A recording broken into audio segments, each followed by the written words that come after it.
Saudara, banjirop mulai merendam rumah warga di beberapa titik di Pangkal Pinang, Kepulauan Bangka Belitung sejak Senin siang lalu.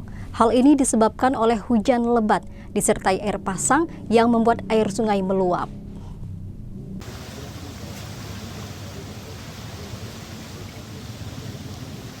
Banjirop mulai merendam rumah warga di beberapa titik di Pangkal Pinang, Kepulauan Bangka Belitung. Genangan air ini disebabkan oleh hujan yang mengguyur Pangkal Pinang disertai air pasang, sehingga menyebabkan meluapnya air sungai ke pemukiman warga.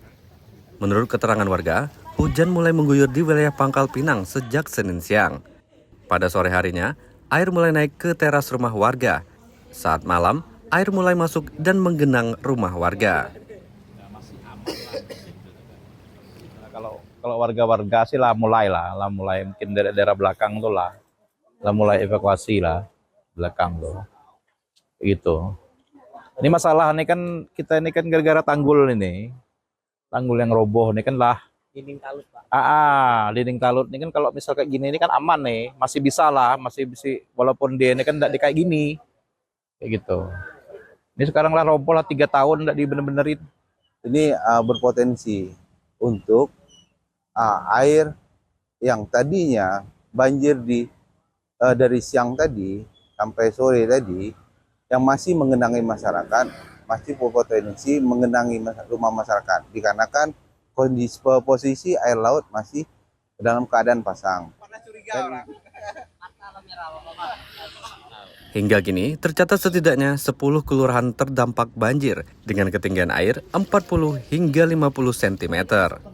Meski demikian, sebagian besar warga yang terdampak belum mengevakuasi diri dan memilih untuk tetap berjaga sambil memantau kondisi air yang terus naik. Petugas gabungan dari pemerintah daerah masih terus melakukan pemantauan serta bersiaga untuk melakukan evakuasi jika kondisi memburuk. Nanda Ardiansah, Kompas TV, Pangkal Pinang, Kepulauan Bangka Belitung. Pemerintah melalui Kemensos mengungkapkan akan menampung pengungsi dari Gaza. Berbagai reaksi pun bermunculan, terutama masyarakat Pangkal Pinang, Kepulauan Bangka Belitung, yang rencananya akan menjadi salah satu kota untuk menampung warga Gaza.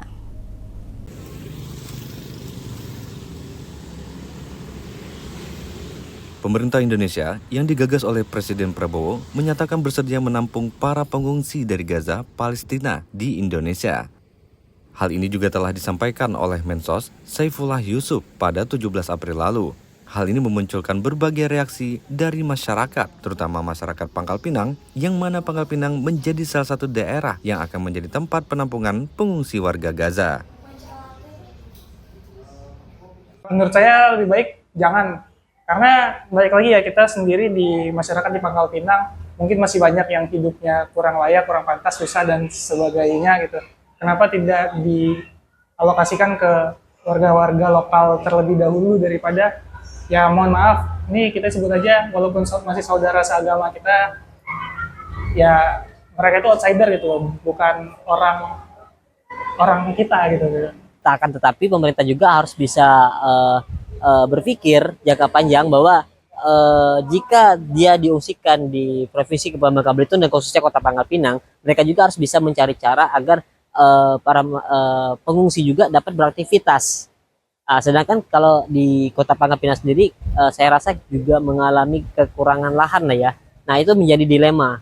Nah, sehingga peran pemerintah juga harus turut mempertimbangkan hal itu. Jadi kalau memang pemerintah mau membantu, sebaiknya mungkin kita bisa menggalangkan dana atau kita bisa memberikan bantuan yang lainnya, tidak mengeluarkan mereka dari negara tersebut, karena akan ada konsekuensi lain yang akan mereka tanggung ketika mereka meninggalkan negara tersebut.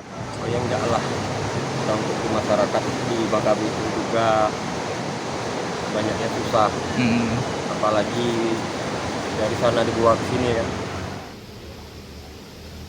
Masyarakat Pangkal Pinang berpendapat untuk mempertimbangkan segala kemungkinan. Jangan sampai setelah diungsikan ke Indonesia tanpa persiapan yang matang akan menciptakan polemik baru. Nanda Ardiansah, Kompas TV, Pangkal Pinang, Kepulauan Bangka Belitung. Sebanyak ribuan pohon matoa ditanam serentak di seluruh wilayah Kepulauan Bangka Belitung. Kegiatan ini dilakukan bertepatan dengan peringatan Hari Bumi.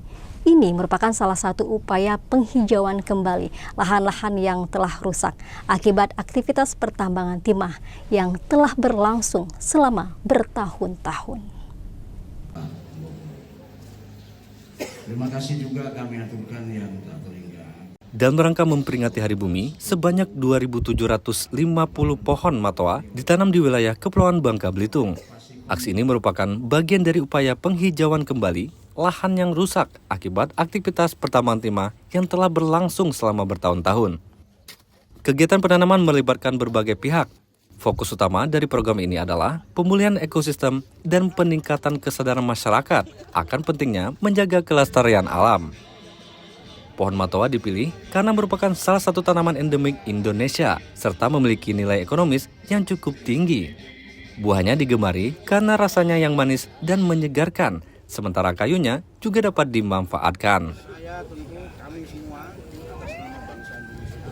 Jadi bukan langsung diberikan oleh pemerintah, itu murni dari patungannya para ASN. Untuk pemilihan jenis pohon matua Ya, jenis matua saya kira sebagai pohon endemik ya, meskipun tentu juga semoga saja bahwa memang daunnya itu juga bisa menaungi kita, akarnya juga tidak mengganggu, tetapi buahnya itu betul-betul menjadi bagian dari kenikmatan kita, dan nanti pohon-pohon ini menjadi semangat baru di dalam kita menghargai antara satu bumi dengan bumi yang lain, bumi Papua.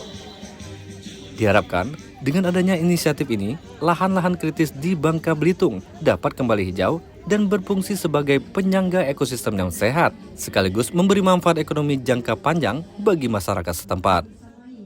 Nanda Ardiansa, Kompas TV, Pangkal Pinang, Kepulauan Bangka Belitung.